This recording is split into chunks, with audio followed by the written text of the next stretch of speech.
ilio del riñón, obviamente aquí va a estar el paquete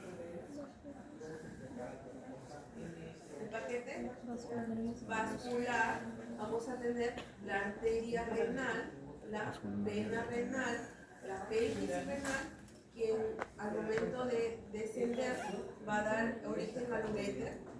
¿Qué más vamos a tener?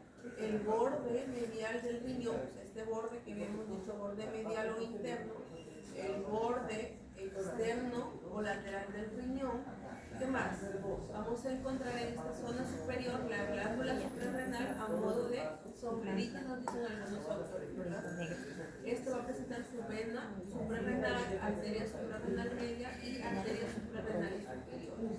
¿Qué más? Otra arteria suprarrenal inferior. Va a presentar su cápsula adiposa del riñón. ¿Qué más?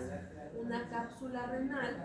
Nos dicen algunos autores que esta cápsula renal en un paciente sano va a ser muy fácil de poder retirarla, pero en un paciente nefrópata va a estar bien adherida esta cápsula renal. Va a ser muy difícil de retirar. En la zona ya un poco más interna vamos a encontrar la corteza y en la zona inferior vamos a encontrar la extremidad o polo inferior. ¿Sí?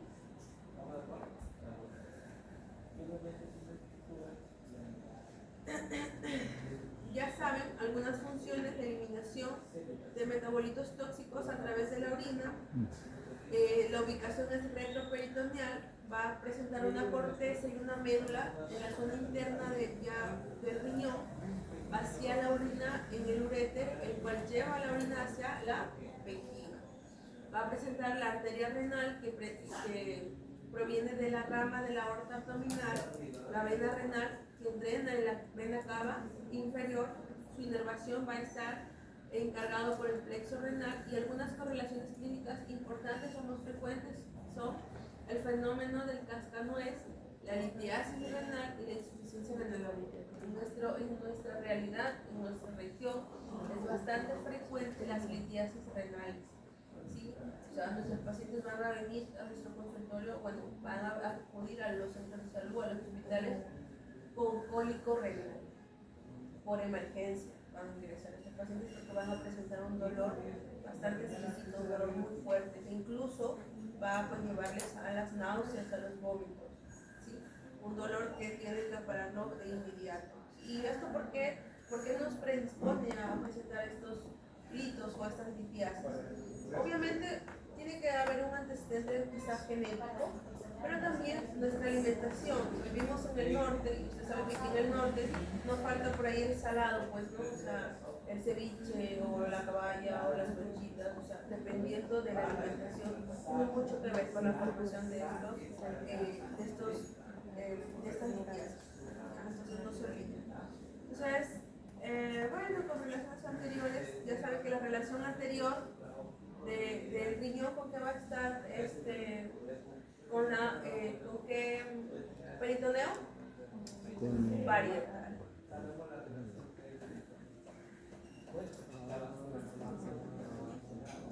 Y en la relación posterior, ¿qué vamos a tener en las relaciones posteriores?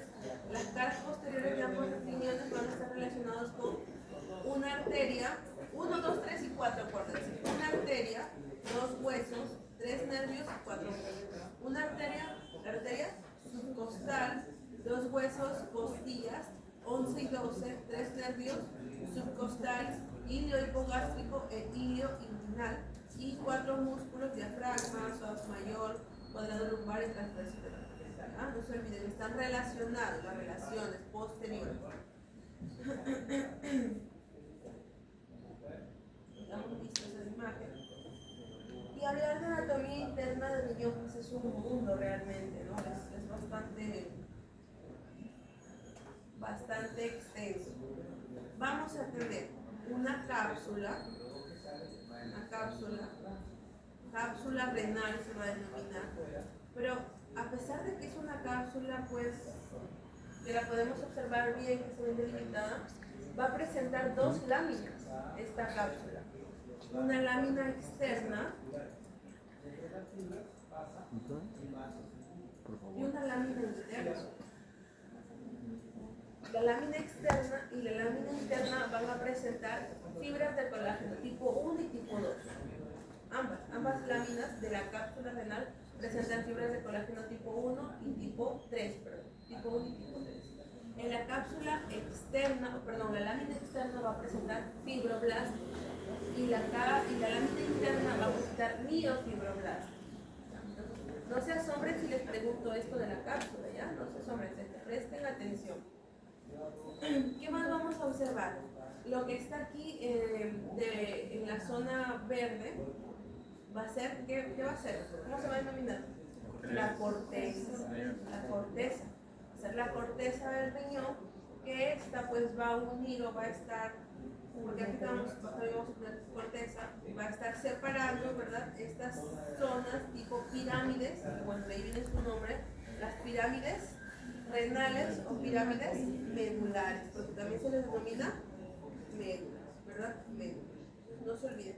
¿Hasta ahí vamos bien? Sí, ¿verdad? Entonces ahí está señalando el verde las pirámides renales o medulares. ¿Qué más vamos a observar? A ver.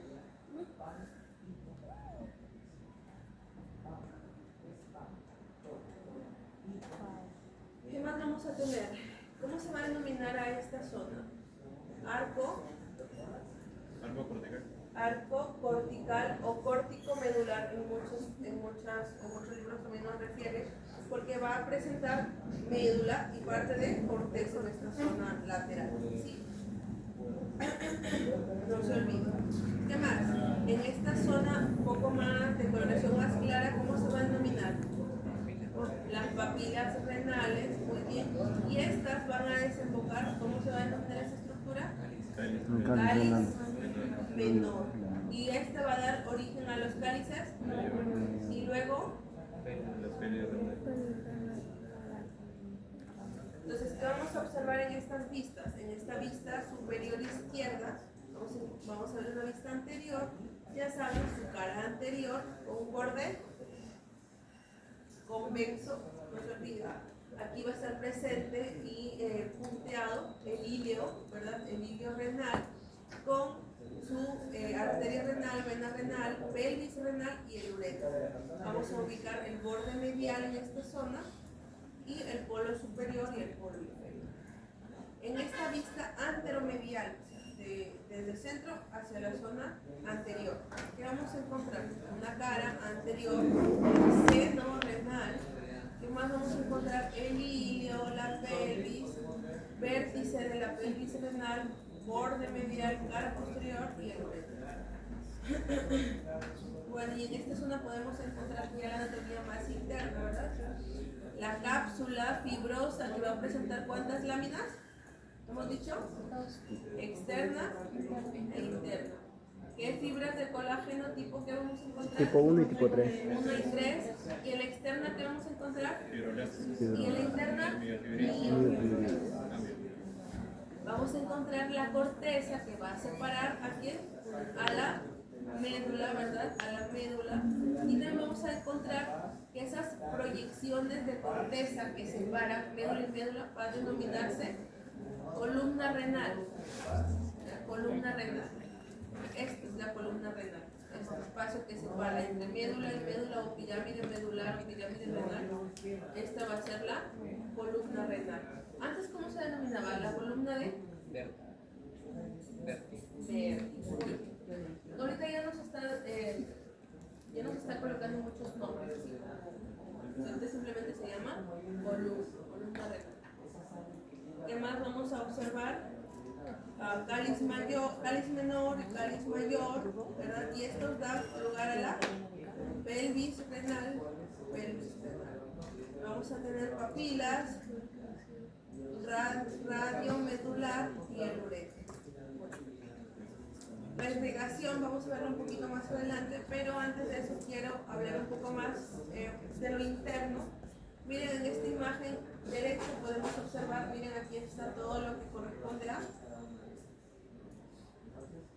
cápsula, una externa, una interna. Y aquí quiero que recuerden bien, habíamos hablado y vamos a tener la médula o pirámide renal, ¿verdad? Que es la que tenemos aquí.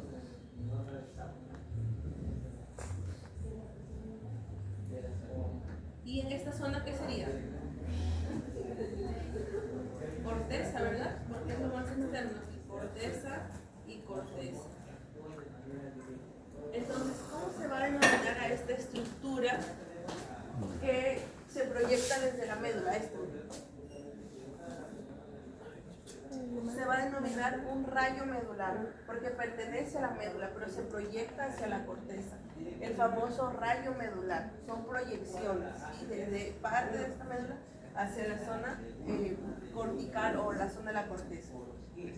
¿Qué vamos a observar en este rayo medular? Porque es importante, porque vamos a encontrar los túbulos rectos, principalmente, y el de mayor grosor, el túbulo colector, el túbulo recto colector o el túbulo colector, el túbulo recto distal, el del centro es el distal, y el que está en la zona lateral es el túbulo colector, perdón, el túbulo recto proximal. Ahora, estos tres tubos vamos a encontrarlos en el rayo medular, en la proyección de la médula hacia la corteza, ¿verdad? ¿Qué más podemos observar?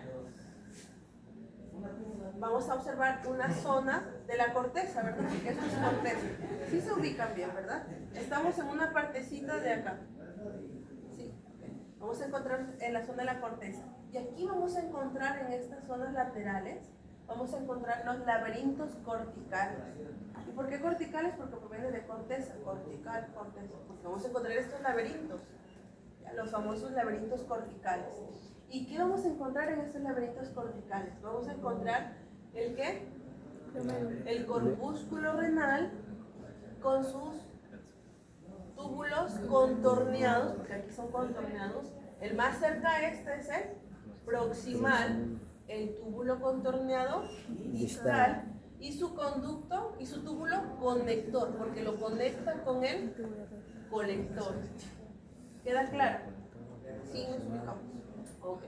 Entonces no se olviden de esto. ¿Sí? Esto es el laberinto cortical, que está obviamente en la corteza, por eso es laberinto cortical.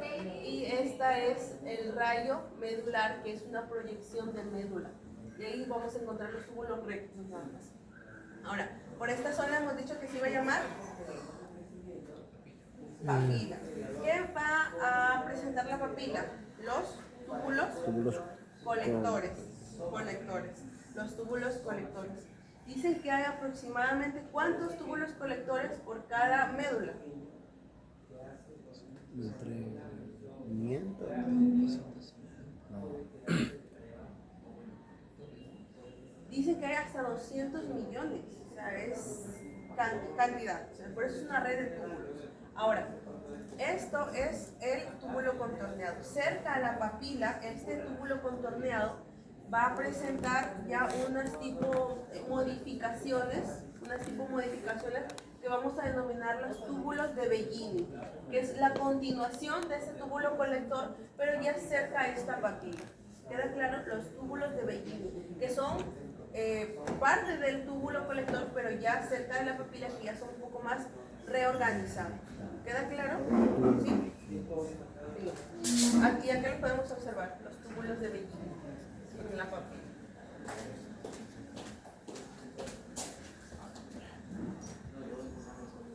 Ahora, miren la imagen. Hemos visto, esto es la médula, hasta acá es la médula. Y va a presentar su rayo medular con su parte de corteza, ¿verdad? En la corteza va a estar el laberinto cortical. Pero si hacemos un corte de esta zona que termina la médula hacia la zona superficial o a lo más externo, solo esta parte que va a estar obviamente formado por médula y corteza se va a denominar lobulillos. Por cada médula vamos a encontrar de 3 a 4 lobulillos. Eso ni para que se pierdan, solo es para el nombre lobulillo. Porque es importante, porque en histología vamos a ver varios lobulillos. En esta zona vamos a encontrar del lobulillo principalmente el sistema excretor. Pero cuando hablamos de riñón vamos a hablar de un sistema funcional. Y ese sistema funcional es lo que podemos observar en esta imagen. Todo este conjunto de conductos es el sistema funcional del riñón. ¿Y cómo vamos a denominar a ese sistema o ese túbulo funcional? El túbulo urinífero. Entonces el túbulo urinífero. Ni se pierdan ni se confundan. Les pueden venir en el examen. Toda esa cascada de prueba. Así que presten atención. Tenemos dos estructuras. La nefrona y el túbulo colector que estaba en el rayo medular, ¿recuerdan? Entonces, para unir esas dos estructuras vamos a tener un sistema de conductos. Principalmente se lo pueden aprender así. Aprenderse primero corpúsculo renal, túbulo proximal, próximo pues al corpúsculo, el túbulo más próximo, túbulo proximal.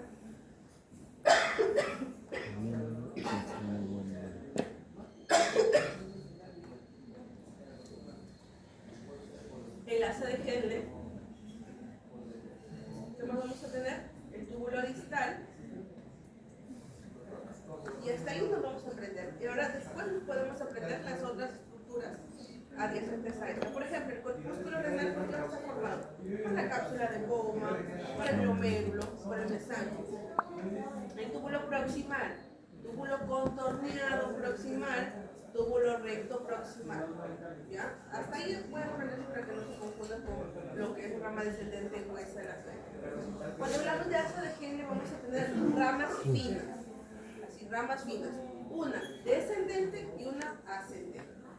Se acabó.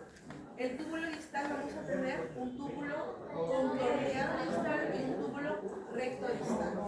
Y obviamente para conectar toda esta red vamos a tener el túbulo conector, que es una pequeña porción del túbulo que conecta pues obviamente el túbulo distal proveniente de todas estas estructuras con el túbulo colector, que es por donde se filtra obviamente la orina y baja hacia las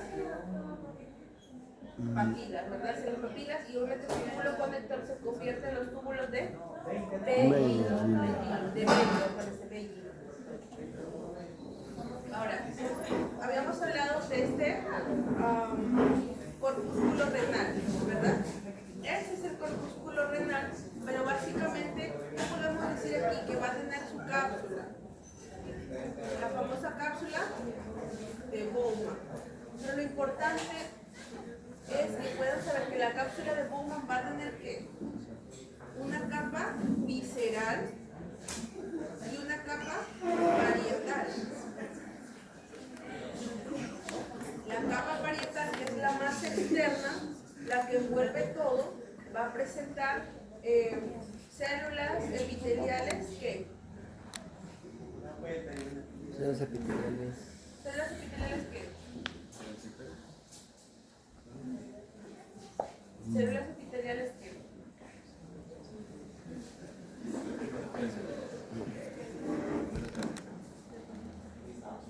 ¿Qué tipo de células? Células epiteliales qué? Escamosas. Y la capa visceral de la cápsula de Bowman va a presentar, o sea, la visceral, la que envuelve todo el glomérulo, va a tener un epitelio simple, plano, pero con células modificadas. Y aquí entran a tener los podocitos, porque esas células son los podocitos. Por eso, aquí un dato de histología, no se confundan, los podocitos no los vamos a encontrar dentro del glomérulo, sino en esta parte, en esta capa visceral. En toda esta capa visceral encontramos podocitos. En la zona interna vamos a encontrar células mesangiales, pero no podocitos. Entonces, entre esas dos capas, parietal y visceral, vamos a encontrar el famoso espacio de Bowman. Ahora sí, con la indicación, vamos a tener segmentos. Miren, segmentos. Estamos aquí viendo una vista anterior del riñón derecho y una vista posterior. Vamos a tener un segmento superior apical, que es este de color celeste. Celeste.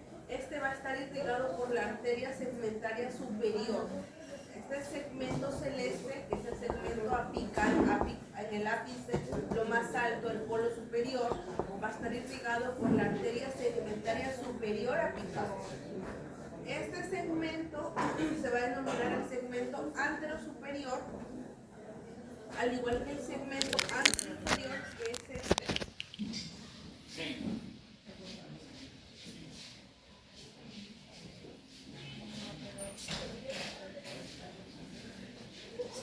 Salud.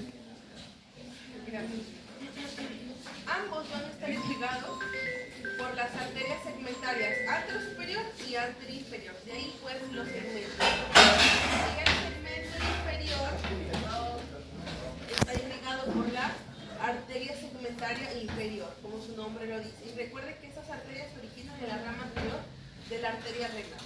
Y la arteria segmentaria posterior, que denota esta zona central de la zona posterior del riñón, se origina en una prolongación de la rama posterior de la arteria renal, ¿sí?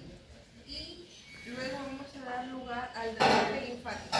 Cuando hablamos de drenaje linfático vamos a hablar obviamente del riñón derecho y el riñón izquierdo, que van a diferir en algunos ganglios.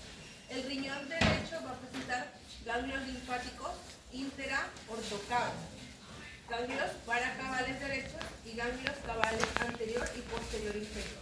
Luego va a presentar el tronco lumbar derecho, la cisterna de Kilo y el conducto torácico. Ese es el derecho. Pero el izquierdo va a presentar dos ganglios linfáticos paraaórticos y aórtico anterior y posterior. Y luego lo mismo, tronco lumbar izquierdo y cisterna de Kilo y conducto. ¿Sí? Inervación no viene, pero para que recuerden nada. Yo no puedo hablar de eso porque no pica la verdad. Ahora sí, ¿qué vamos a ver? Esta maqueta va a venir su examen de, obviamente, renal. Parte 1 y parte 2, que es retroperitoneo y renal. Aún falta todavía terminar el sistema urinario y vaso para que podamos dar el examen de la tercera orina. Pero hay varias estructuras que pueden venir y que puedan quizá confundirles, así es que por favor revisen. Bien, ya está. Sonría. Vengan a ver las maquetas. Los músculos que les puede venir. Entonces vamos a hacer una cosa, van a dividirse en 3 grupos así de la exposición y van a tomar foto. Un grupo a este, un grupo a este y otro grupo a esta pared posterior del retroperitoneo. ¿Pero somos 2? Para que reconozcan los músculos. No, pero hay que ser 3. ¿Para qué? Para que puedan compartirlos. Es como un trabajo, ¿sí? Para que todos lo puedan tener y puedan repasar. Porque de ahí va a venir el examen. ¿Queda claro? ¿De estas 3 maquetas? De estas 3 maquetas. Es lo que respecta a renal. Okay. Es lo que respecta a renal. Somos 2 grupos. Pueden Tendríamos prender que... las luces. Vamos a Ok.